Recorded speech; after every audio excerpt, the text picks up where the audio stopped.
So I'd like to introduce Nima Etamadi, who is the co-owner of Cake Life Bake Shop, which is located in the Fishtown area of Philadelphia.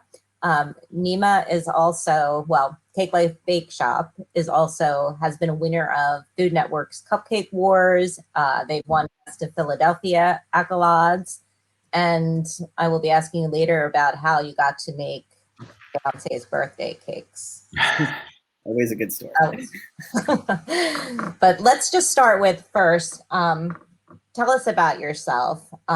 Did you always want to be a dessert baker or own a bake shop?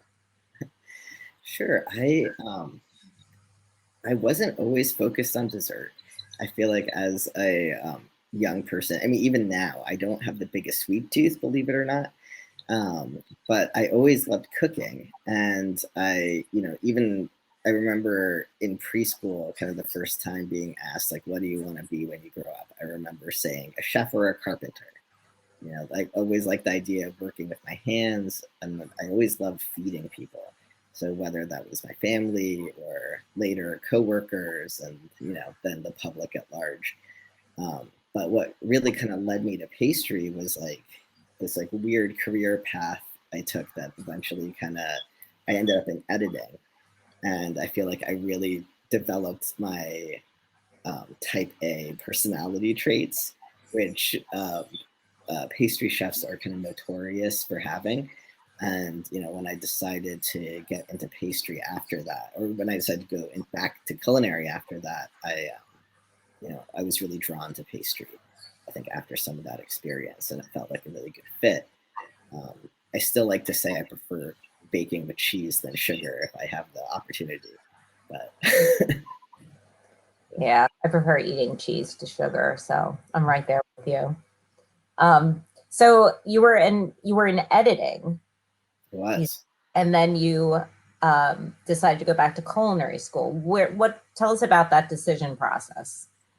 Well, I was one of those weird kids that graduated from high school early. And when that happened, I honestly, I was kind of lost for a while. I didn't really know what to do with myself. I didn't want to go to university quite yet. Didn't feel kind of ready for that.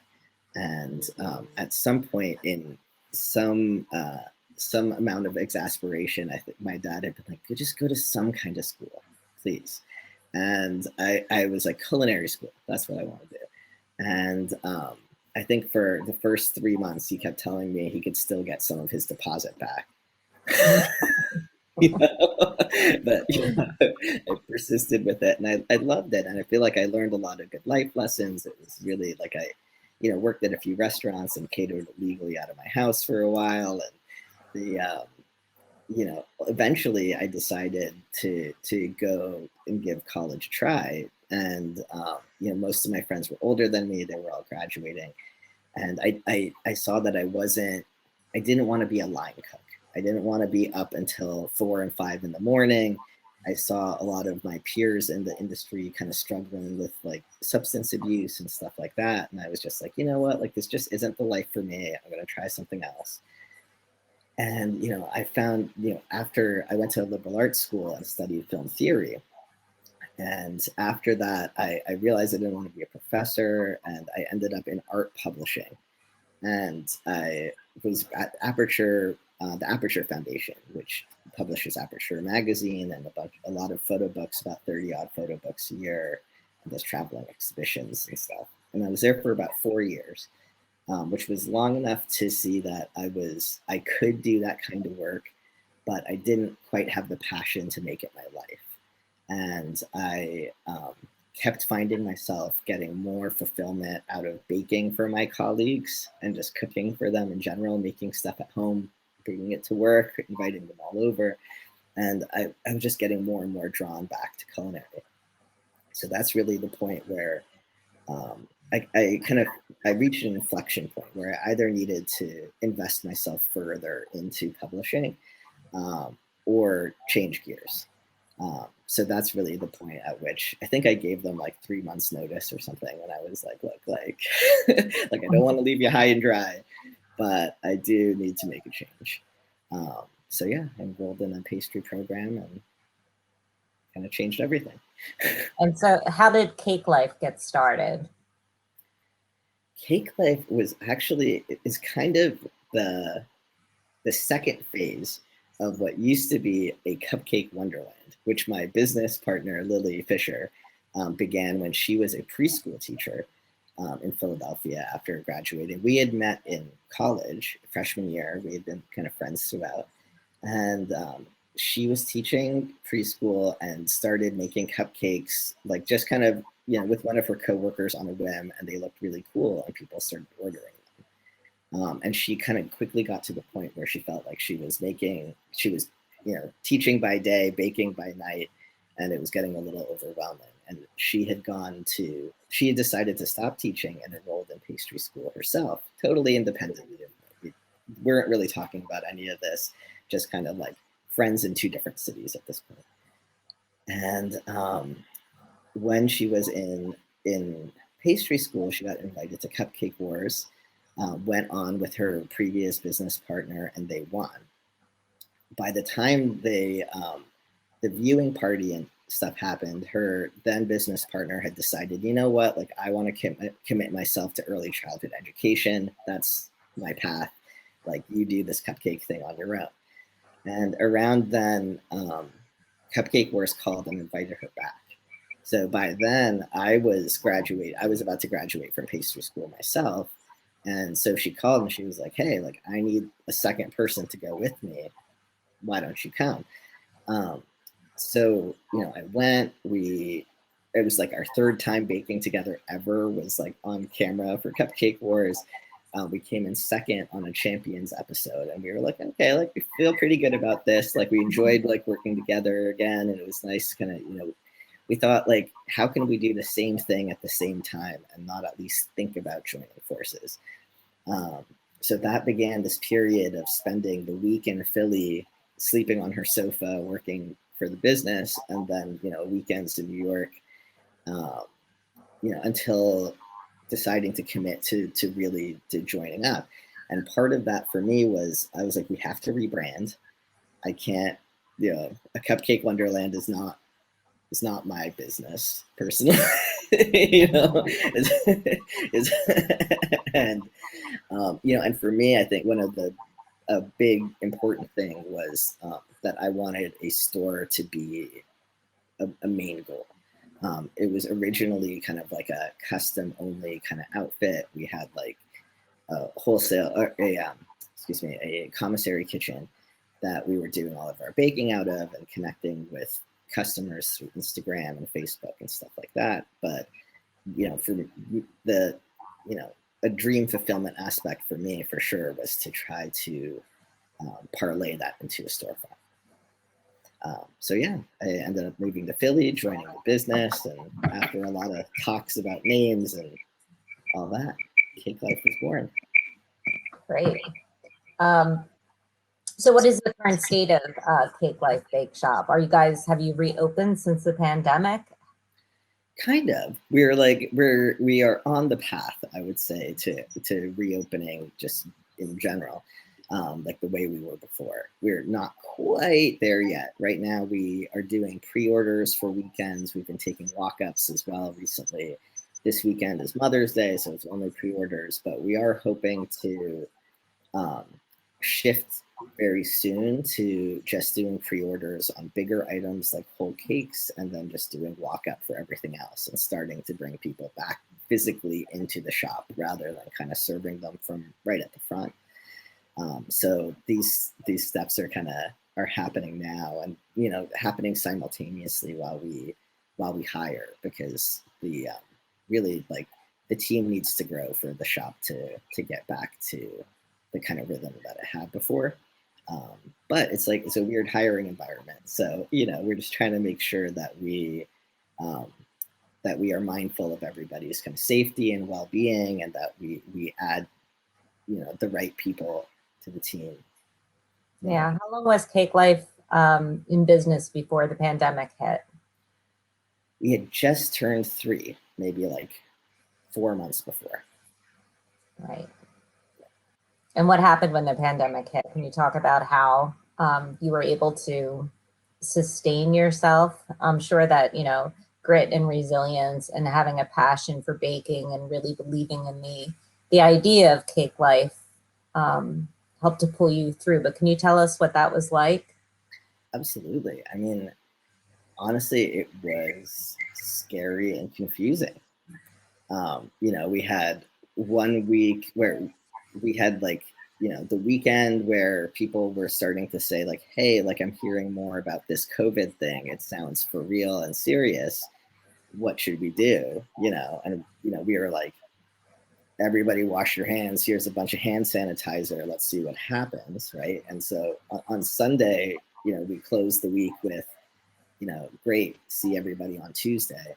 And by Monday, like in 24 hours, everything was shutting down, including us. So like that next week didn't even begin.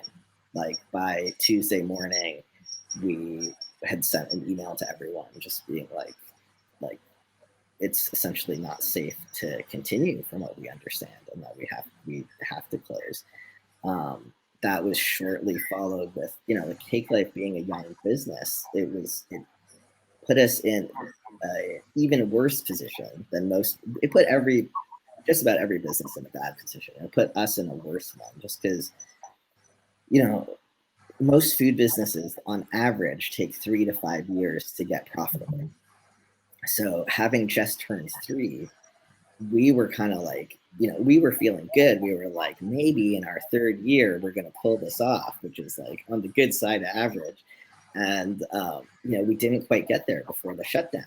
And like, we didn't have, you know, they say for ideal kind of financial resilience and health, a business should have like about 90 days of operating funds in the bank.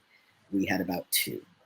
So when we closed, it was just, even if the closure was for 2 weeks, you know, paying the PTO for everybody for that 2 week closure would like drain my bank account. You know, that went beyond what Cake Life had. So it would have taken us months to get back open, even if COVID was like, you know, a real quick thing for everybody else. You know, and as we all know now, that's not how it turned out anyways. So, you know, we had never laid anybody off before. We had to lay off the whole staff, like absolutely everybody, because we didn't know when we could reopen. We had these orders for wedding cakes and stuff and custom cakes going like a year into the future. Everything had to get canceled because like we didn't know when, like, would we be able to reopen, and like when we did, would we have a custom program again, like on that kind of level to fulfill these orders? Like everything was just a question mark. So, you know, in a lot of ways, the beginning was the worst because we just didn't know what was coming. Things like the PPP program, for us, I mean, Cake Life is coming back because of the PPP program. You know, just like that saved our business. That was an opportunity that if that before that was announced and kind of happened, you know, there were a lot more question marks than there are. Something like the restaurant relief fund that just opened for applications, like, you know, like these kinds of things are huge, just like kind of life-saving things for a business like mine, because like they're you know, this is not only are we in this moment where we're kind of forced to reopen the same business, but the whole marketplace has changed. You know, how people shop and what they want is different now. So is the idea that you had before that was working before going to be successful now? Nobody knows. We're all kind of crossing our fingers and hoping for the best, you know? So something like that kind of fund gives us a safety net that we didn't have before. Like instead of having 2 days of operating funds, I can have 90 sitting there just in case, you know, and that's going to give us some, yeah, just like the ability to bounce back from things that don't quite go the way we had planned. So I'm hopeful. I mean, that program hasn't, the application's just started. So I'm hopeful that benefits us as well as a lot of other businesses out there. But yeah, like these big packages that the government has been putting together, I think are really gonna save what of the restaurant industry can be saved. Yeah. So when you were forced to shut down because of COVID and you had those months of not knowing what was going to happen, and rethinking your strategy, did you pivot in any way as a result of the pandemic? I'm Yes. I mean, we had no online sales before, like Mhm. absolutely not. And it was something we were looking to create and to grow, but nothing was in place. So not only was that infrastructure not there, but our customers weren't like trained to interact with us that way. You Mhm. know, like that wasn't how they were accustomed to getting the cake from us. Um, and there were a lot of, like, say, like something like the custom program used to be about 20% of our business. Like it still doesn't exist now. um, I'm not sure. um, Looking at the future, like when is something like that going to really be viable again? Because people are starting to get married again, but it's all like micro weddings and stuff like that. And even at peak, like, this opportunity to reset the business like this really makes you look hard at all the programs, right? Because I've got a smaller team. I need to be really careful about what I choose to bring back, right? And so, um, when I look hard at something like a custom cake program, like I don't know if it's as worthwhile as, say, like having cakes you walk in and buy and we write happy birthday on. Like that might really sustain my business a lot more than doing a $2,000 cake for you once in a lifetime. Right.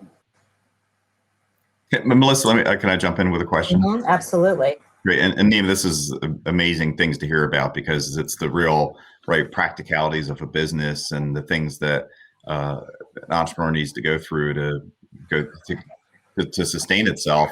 And oftentimes there are things you can control, but there's a lot of things you can't control, and that's a big part of entrepreneurship. But I guess my question has to do with our theme today, which is about passion. And how do you think about passion in terms of what you're doing to see you through those challenging times, to wake up every day and just be able to get into it and to try to figure it out?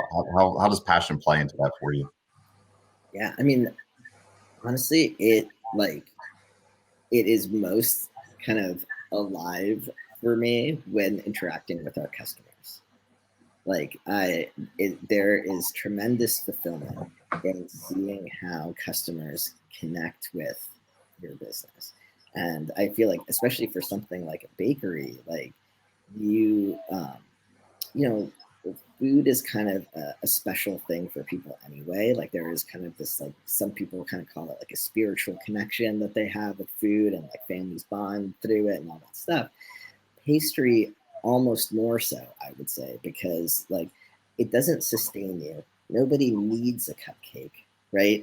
But like you want to celebrate with things like cupcakes. You want to grieve with things like bring, you bring, like a cake to, to serve people for all kinds of these like major life events, right? And like you share these moments, you know, and like you go to a wedding and like how many people remember the salmon and the chicken plate, but how many people take a picture of the cake and Mhm. talk about it after?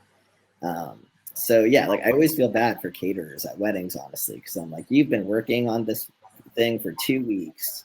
We've spent a couple of days at most making this cake, and we're gonna steal the show. Sorry. you know? Awesome. I love it. But yeah, it's like there is, having these customers who you're like, man, like I made your wedding cake, and then like now we're making your kid's first birthday cake, and now their second birthday cake. Like you kind of like build these relationships over time with people, um, and yeah, that's kind of the most fulfilling part to me. Well, and even like not even, I'm sorry to interrupt you, Chuck, but knowing, with the pandemic, I mean, you're talking about the fact that, how food brings people together and how you use it as a way to celebrate special occasions. And it's you know, it is all about like, you know, you're breaking bread with somebody, and that's the beauty of it. But with the pandemic, that just doesn't happen for any of us. Um, it's just really interesting to me to think about that. Like, that's the thing that was your passion, and that's taken away. Yeah, well, and things like, especially again, pastry, like there's nostalgia to it. Mm-hmm. That like even if you're not kind of, you know, getting a big cake and sharing it with your 30 friends, you get like, you know, a cupcake or two and share it with, you know, like one person, and you have Yeah. this moment that really like takes you back to all kinds of stuff, you know, different for every person.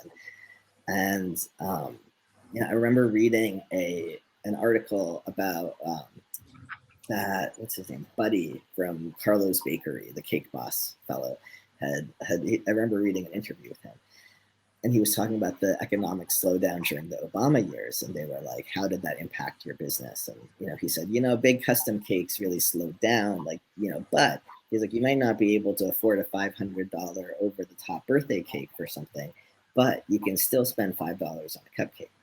And he was like, the small individual things that they were selling, he grew to the extent that their bakery grew during the slowdown. But like that was the shift that um, that sustained them at that time. And I think now that is to some degree something we're seeing too. Is like people are interested in celebrating with cake, but like smaller cakes because the celebrations are smaller too. But really, like that, those like those moments of pleasure from like having like that perfect cookie, or having, you know, like these you know, treating yourself, really emotional eating. People are ready for emotional eating. Well, I think we've all been doing that. Emotional eating and emotional drinking. Cake Life is very good at facilitating emotional eating. My daughter was telling me she's 17, and you know, she's been learning remotely for the past year and not seeing any friends. And she said the other day a friend stopped by that she hadn't seen in a year, and he brought with him a pastry that he had picked up at a shop. And she was talking about the same way that you're talking about it. She was like, it was amazing that he did that for her. You know, they celebrated their seeing each other again after a year with food. That's so sweet. And yeah, I hear stories like that too. Like we had one customer whose whole family like loves this one particular cupcake that we make. And you know, her sister was about to have surgery, so she went and bought she came and got like a dozen of these cupcakes to take, you know, for her family as they were all like taking care of her and whatever. And yeah, I just thought it was so sweet that like, hi Barry. But yeah, just being able to especially like, you know, again, like it's really especially meaningful to me. I love seeing regular customers like come back and interact with stuff, like just as much as I love seeing new people and kind of like figuring out what sort of draw them in, and kind of building that first connection. Yeah, that's great. Hey, Melissa, I've invited Barry in, but I also see Elena in the moderation panel. I don't know if she should be invited into this also. I don't know. Okay. All right. Well, Barry. but anyway, Barry, we invited you in. Wonderful to see you. Thanks for inviting me in. I was waiting for approval for like 20 minutes. Well, No, anyway, hi Nima. Thanks for doing this for the Close School. It's great to have you. Of course, thanks for making the connection. I wanted to ask you to talk a little bit about the reasoning behind joining the sustainable business community in Philadelphia, and what that means, sort of, you know, how it aligns to your values, and how you and Lily decided to become part of SBN, and maybe a little bit about what SBN is and what it means to you. Sure, absolutely. Yeah, I mean, part of the goal in forming Cake Life in the first place was to be able to create better job opportunities than Lily and I saw available for ourselves within the industry. And so, you know, that was, you know, part of it, kind of part of our mindset from the beginning. And the sustainable business community, I mean, really, like, I hadn't thought about it that formally at first. Like, I never really thought about like joining an association and like all that kind of stuff. We just kind of had these values on our own, and we're kind of navigating those things solo, and like finding packaging that was recyclable and biodegradable just because we thought that was what we should do, you know. And I think at some point it was Heather from PIDC and Allegra, who now works for the Sustainable Business Network, who had sort of pulled my coattail, and they were like, you know, there's this great organization that, you know, brings businesses that have these interests and values together. And I, since that time, have I joined the board a few years ago, which is how Barry and I met, and since then I've actually become the chair of the board.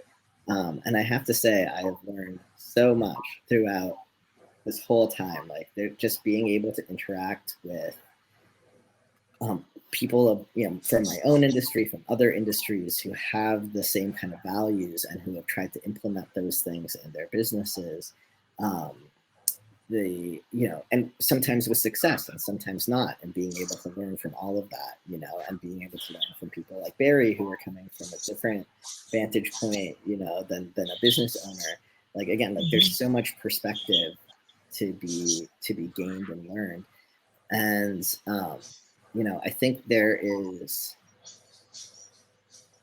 you know, I don't know if I would want to run a business any other way, right? So like, for me, it's like, what, like, you know, these pillars of kind of sustainability, right? The triple bottom line: people, planets, and profit. People like to, right now, I feel like we're thinking a lot about the people aspect of that, right? You know, what are appropriate labor conditions for people, especially in the food industry? You know, like, and then like, what people deserve and what you want to provide them is important to know, but like, the profit aspect is what makes that actually sustainable. So like, if you're not making money, you're not going to be paying these great benefits or those great wages or whatever for long, you know. You're not, like, it's just not going to last. So like, these things do kind of need to interlink, right? And like, and of course, like, the sustainable kind of environmental aspect is just like a constant priority, I feel like. But yeah, like, I think there is, it is sometimes kind of almost considered a dirty word to like think about profit, and I really wish that we didn't think about it that way, because that is really what drives the, not just like the growth of a business, or like, people like to think about like, you know, well, that fills somebody's pocketbook, but it's like, well, that's kind of what fills everybody's pocketbook. That's what it feels like, depending on how you're running your business and how you're using these resources. You know, there's a lot of improvement that doesn't come any other way. I was wondering how you feel as a small business owner, and in the sustainable business community, we talk a lot about paying a living wage, so paying enough for people to be able to survive in the area that they live in, which is different geographically, right? And how you feel about, or how an increase in a federal minimum wage would impact your business, and whether or not you would advocate more for a living wage by sort of geographic region or state. Just asking. Yeah, totally. I was honestly kind of appalled to learn a couple of years ago that so the living wage standard is like kind of defined by MIT, right? And like, they have this like very complicated series of metrics that they use, like, region by region.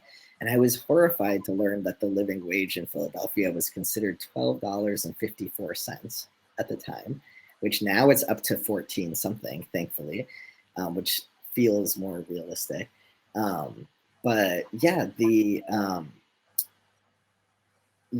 I just feel like it's hard to personally justify paying somebody less than something that's sustainable, right? And like, Mhm. and yet our businesses, our industry is rooted in that, you know. And I know for us, it was difficult for a long time to really get to where we were kind of proud of the baseline pay that we could offer everybody. And we kept trying to bump up different positions, like here, different positions there. And we were kind of just at the point pre-COVID of having everybody kind of over the living wage line. And then now, like in reopening, that's been a really important consideration, because we've been like, look, like we went from having 29 people on staff to reopening with 4.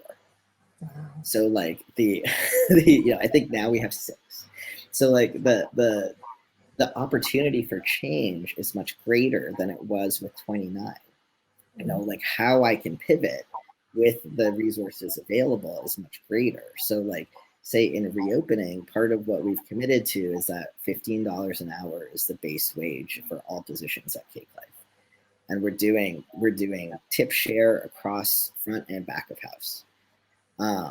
So like there's like that, like both of those are different than how they used to be. And honestly, I'm really excited about it. Like there was frequently this kind of schism between what, how much people made in front of back of house that was tip dependent. And it was always a little weird to me that like, somebody comes and buys $60 of stuff and they tip on that $60, but like they're, the front of house was getting all of that tip. And really the back of house was doing that work. The amount of service that was being received from front of house was the same as kind of buying a cup of coffee and, and a box of cookies. Like the service level for front of house has a range, but it's not a huge range. Whereas the amount of work that can go into it from the back can really, be impactful there.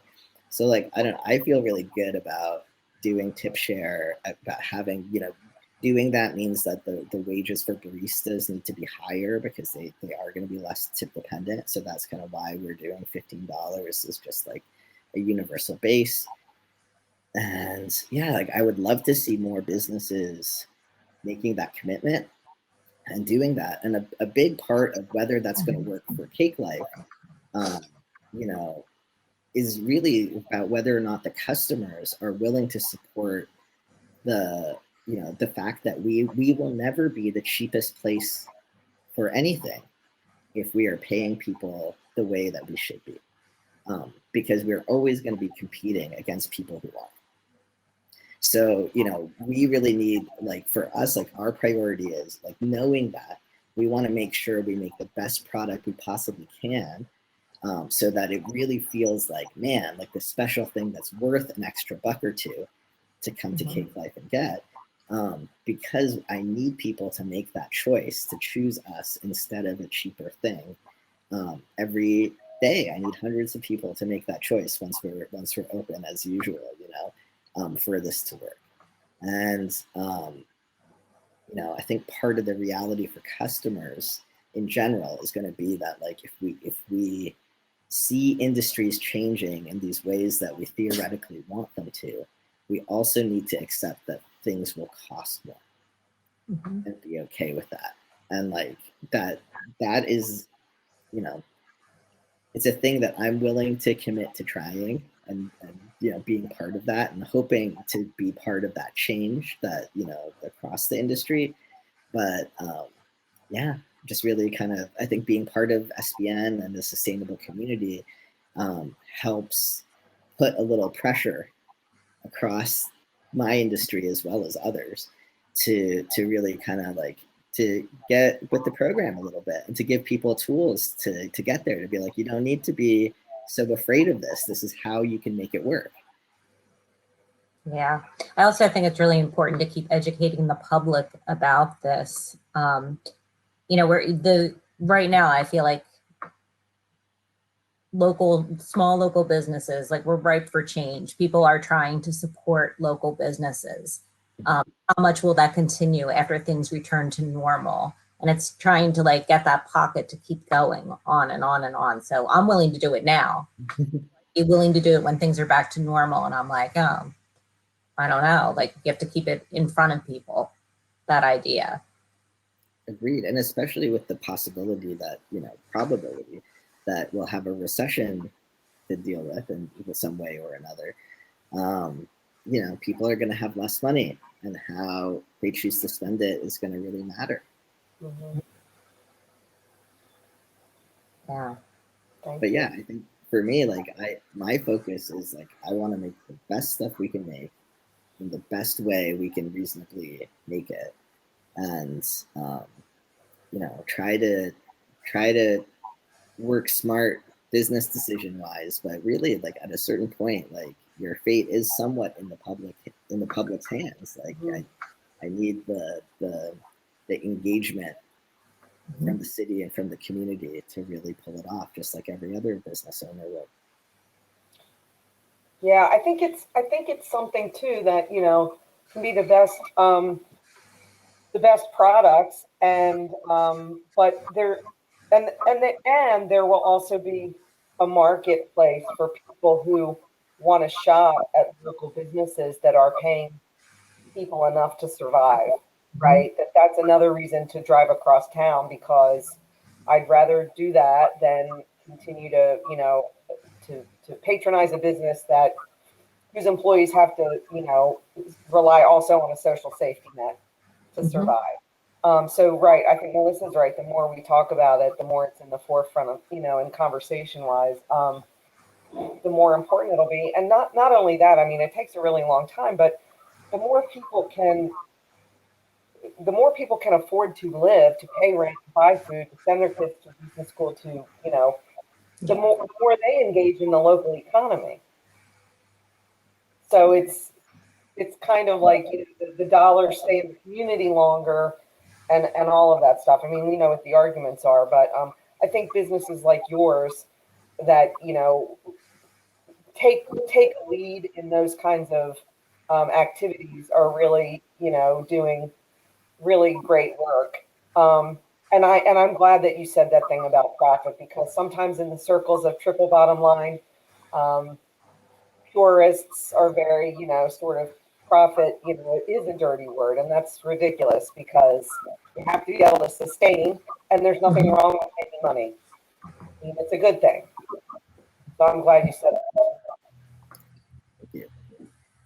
Yeah, I would love to. I mean, there are so many ways I would love to grow what we can.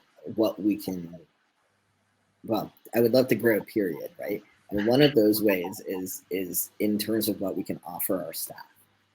And that all of that gets driven by that profit margin. If that isn't happening, things get peeled back, not added. That's the reality of anyone's business. Is you need to be able to afford the improvements that you want to make. Right. And I think the ecosystem, Chuck teaches a class on the ecosystem. The ecosystem is so important, and it is good in Philadelphia in terms of businesses trying to, pay their workers a fair wage, and other things. It's become easier to recycle and to compost, and those kind of support structures are there. But being being an advocate, it's just, I try and teach the students that, you can't just be passive as a business owner. You also have to advocate for the kind of economy that you want to engage in. It's constant work. It's not just about your business. It's about the way that you interact with all the other businesses and all the other institutions in the environment. Dima, I've got to jump in with a question here. So a lot of times when we talk about entrepreneurship and launching new ideas, sometimes there's great opportunity caused by tragedy and caused by big black swan events like what we've seen over the past year. So how do you see that as it relates to your business, especially new consumer behaviors? What's changed in how we all act and what we all do that you might be able to tap into as we move forward? Maybe it's more online, like you mentioned. Do you see things like that as part of how you think about your business in the future and evolving your business model? Yeah, I mean, I think there's a lot of ways, honestly. I think the e-commerce aspect is huge. I think that's something that, I doubt we'll ever be without it again. If anything, I think I expect it to change, but I expect it to grow as well. Like, I would love to be able to start shipping things at some point, not like some things you can't, it's hard to ship a cupcake. It's really easy to ship cookies.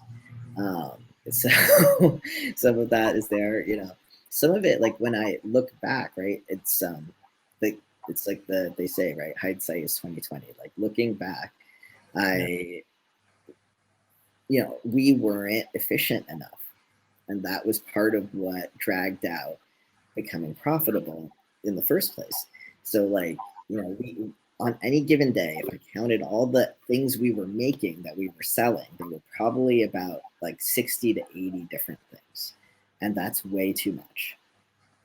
So like, we knew we had to pare that back to really make it work. But part of this new environment, right, this new kind of like COVID created sales environment, is that like everybody's had to do that. Everybody's had to scale back, and all the menus have shrunk everywhere. So even places that have been open, they might have had 30 things on the menu. Now they have 12.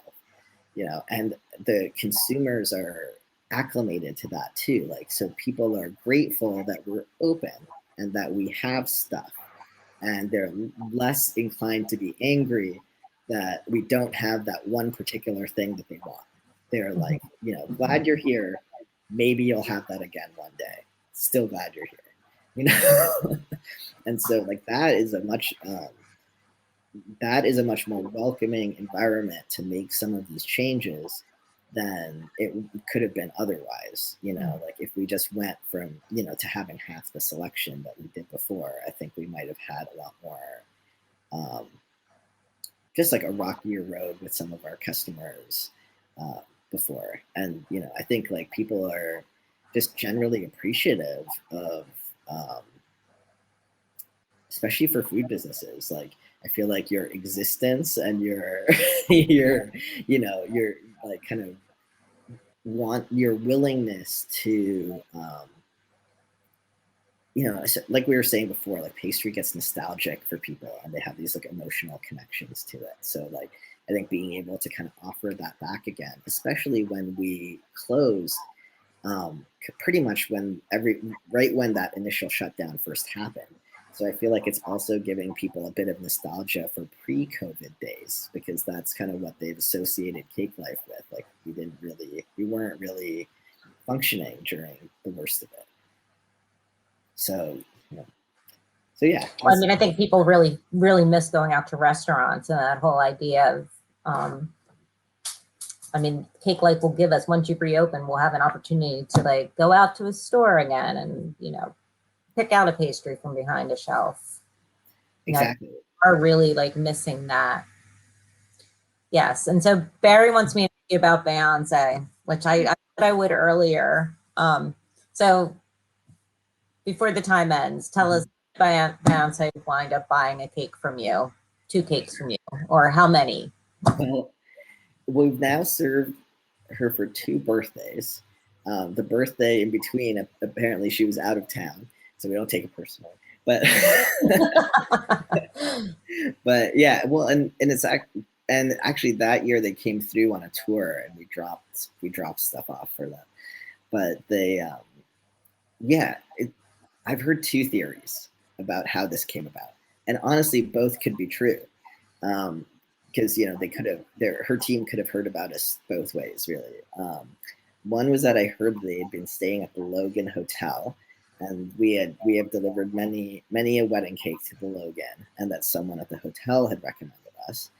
And then we had also heard that her sister Solange had been staying at the boutique hotel above Mulherron's and Sons in Fishtown, which is around the corner from us, and that perhaps supposedly she had recommended us, which Lily, my business partner, just about lost her mind, saying like, does that mean Solange was in our bakery and nobody knew? But like, for us, like we got this phone call saying like, being sure to not mention her name, but still saying like, we've got this, big important client we need to do a very fancy cake for, and it needs to get delivered backstage to the Made in America concert.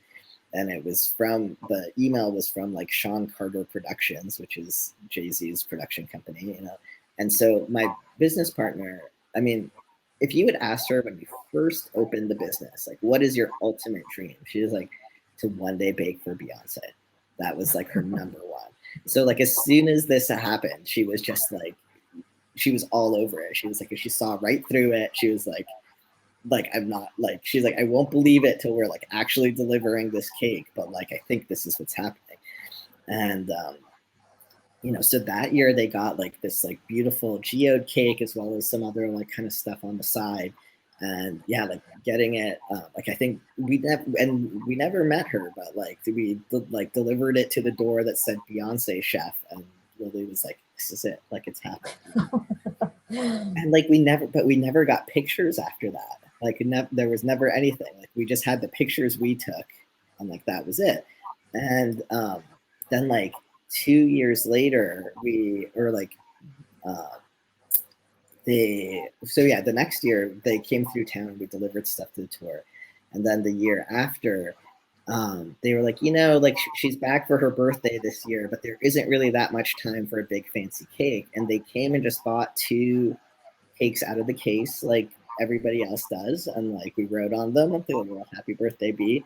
And like that year, like there was like footage, so it was like there was like her dancing with the cake, and like she had posted stuff from the first cake like on her Instagram at some point, and like so we were like, oh my god, like here, like it's suddenly in front of our faces, and it became very real all of a sudden. So yeah. Did it impact your business in terms of sales and Yeah, sure. I would say yes. It's hard to measure how much, but certainly like people have heard about it. Like people come in saying like, this is the place that made the cake for Beyonce, right? Like that is a question we still get quite frequently. And like, it means a lot to people to get the same cake flavors that she got. And like, like I love that she got like kind of our, like, she got like our funfetti cake, which is basically our vanilla cake, and that's a cake we have all the time. You can try, and so she really truly got our most expensive and our least expensive cake in between these 2 birthdays. And then the least expensive one was the one that made it onto social media. Yeah, exactly. She seemed happy with both visually. And yeah, we're just really appreciative of having had the opportunity, and like it's kind of one of those things, like you get that chance and you just really want to put your best foot forward. And so got to appreciate the whole team that made every little thing that we sent her way, because like ultimately they're the reason why that good impression was made, So, and I mean, even stuff like, just like, like say the story about Solange was true, right? Like these are the kinds of things, like you don't know who's coming in the shop. You don't know what they're looking for. It's got to be great every day. Mm-hmm. Every day for no occasions. You want to have that same level of quality, because like somebody might be Beyonce's sister. Yeah. So Barry just posted another question in the chat. She wanted to know if you do wholesale for any other restaurants. We are not currently doing wholesale. We've actually never had a wholesale program because we have struggled to keep up with our own retail demands. So especially with the custom cake program in place, it was really, there were sometimes weekends that we were short on cakes at Cake Life. So so that's something that I think, that's one of the reasons why I think custom is going to be slow to come back, because we really want to prioritize the shop first and make sure that the shop is getting what it needs before we add anything on. And yeah, like I think like, like I would love to see a commissary kitchen be like a next step for Cake Life. And like, I think like at that point, that's when like I'll be kind of thinking about asking myself questions about wholesale and kind of whether that makes sense, because we've never gotten up to the production capacity for it. So a question that we'd like to ask our visiting entrepreneurs is, what kind of advice would you give to some up and coming entrepreneurs who are interested in getting into the restaurant business or into food? I think, I mean, this is like maybe, I don't know. I mean, the first thing I would say is that it's hard. So you have to be passionate, because it's not a very high margin industry. And if you play your cards right, you're probably still going to scrape by for years at first. So like, be prepared for that. Like, don't, like, this isn't like going into investment banking. You're not going to make $1 million overnight. Nobody opened a bakery to bring in the big bucks. Like it like, to some degree, it is a passion project, and it's not that you can't make money. You certainly can, but it's tough. And like, trying to, I think the industry has a romance to it, and like, making sure that you go in with your eyes open and being knowledgeable. I think like having experience in management would be like a huge thing. Like, because I think like a lot of times people think like, I've been a server, I've been a cook, I know how to do the next level up, right? Anything, like whether it's like in an office environment, same kind of thing. Like, I think it's hard for people to see that management is a job in and of itself, right? And that's a tough one. And that like, you don't necessarily know how to do it just because you know how to do the positions that are being managed. So I think just like really putting some time and investment into learning how to be a manager and what that means, I think is probably the most important thing. And, like, we always had this fantasy that we would open the bakery and we'd be half in the kitchen and half in the office, right? And as soon as we opened the doors, like day one, like Lily and I looked at each other and we're like, we're never going to be in the kitchen again. Like, not in a substantial way, because the business just doesn't need that from us. Like that, like, it needs us in the office. We are in the weeds in the office, So like, the odds of being able to kind of get out of there and really be able to be impactful in the kitchen, I think are kind of unrealistic. Like, you kind of need to be a chef. Being a chef owner is certainly like a thing that people do, but like, your responsibilities for management are quite different at that point. Like, you need to have good partners who can handle that side of the business if you want to kind of play it that way. So yeah, like, just kind of being realistic about yourself, because I sure, like, once upon a time I thought baking every day was what I was going to do, and it's not. And that's okay. That's fine. Like, I still get a lot of pleasure out of this business. And I love like being like, I feel like I'm more of a creative director or a restaurateur than a chef at this point. And that has its own fulfillment to it. And, it's wonderful in its way. But yeah, just making sure that you know what you're getting into for yourself, as well as for your employees and your partners, I think is important. Chuck, do you have any other questions for Nima? No, I think I'm good. Thank you for being here today. Really appreciate it. It's so interesting. It's an incredible story. And I love your points about putting your team together and the skills that you need and the things that you need to learn along the way. So, great job on your success to date. And it's been a tough year, but good luck as we move through to the next phase of things. I'm sure we're all going to learn many new things that we don't even know we're going to learn yet. But that's part of being in business and starting things. So congrats. Thank you so much. And thank you, Melissa, too, for arranging all this, and to Barry for connecting me with you. Yeah. And so, for your next special occasion, don't forget about Cake Life Bake Shop in Fishtown. It's not that far. Drive down, get yourself a cake, some cupcakes. Get the same cake that Beyonce got, the funfetti cake. That's right. Looking forward to seeing it. All right. Thank you, Nima. Thank you, everybody, for joining us. That's all. And Melissa, what's the next sessions? We're having a lunch break between 12 and 1. And then from 1 to 2, we're doing some networking. So we have a networking feature on the side of this platform. And you just go into the networking. It's kind of like a speed networking dating session where you have 5 minutes where you get to spend talking to people. And then it bumps you on to another person. And then after this afternoon, we'll be having a session about how to use TikTok effectively to share your passion, followed by a conversation with some of our graduated post-school students, which we're calling If I Knew Then What I Know Now, which is real world advice to our current students, followed by an interview with Cuckoo Vega, which will be at 4 o'clock, which is our keynote interview. So. What about at 5 o'clock?